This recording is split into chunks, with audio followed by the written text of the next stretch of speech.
कायदा कशासाठी बनवला जातो की कायदा लोकांच्या हितासाठी आणि संरक्षण देण्यासाठी बनवलेला जातो। पण ह्यो जो 377 जे कायदे बनवतात की लोकांच्या हितासाठी नाही आहेत, संरक्षणासाठी नाही आहेत, ते का मान्य काय करायचं?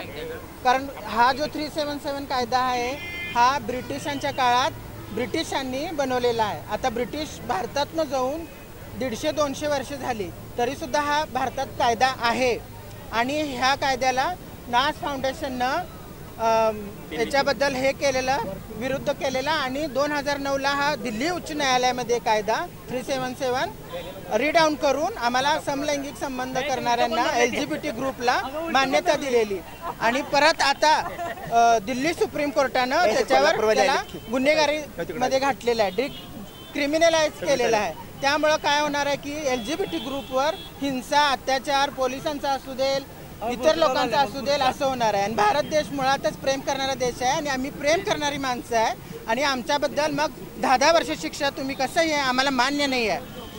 आणि घटनेत सुद्धा समानतेचा अधिकार दिलेला आहे आणि लैंगिक आवडीनिवडीचा सुद्धा विचार केलेला आहे। मग हे आमच्याबद्दल जे ठरवणारे कायदा करणारे लोक आहेत ते आमच्याबद्दल का बोलत नाहीत, आमच्या हिताचा कायदा का करत नाहीत? आणि हे सगळं आम्ही दिल्लीपर्यंत पोचावं, सुप्रीम कोर्टपर्यंत पोचावं, संसदेपर्यंत पोचावं म्हणून आम्ही आवाज उठवायला इथं सांगलीत। फक्त हा सांगलीतच नाही आहे तर हा जागतिक संताप दिन आम्ही माघार जाणार नाही। ह्याच्या अगोदरही आम्ही माघार घेतली नव्हती आणि आताही माघार जाणार नाही। ह्याच्यासाठी आम्ही सांगलीबरोबर पुणे, मुंबई, दिल्ली, चेन्नई, बेंगलोर आणि भारताच्या बाहेरसुद्धा लंडन, डेन्मार्क, नेदरलँड इतर ठिकाणी सुद्धा हा जागतिक संताप दिन म्हणून प्रोटेस्ट करत आहोत 377ला।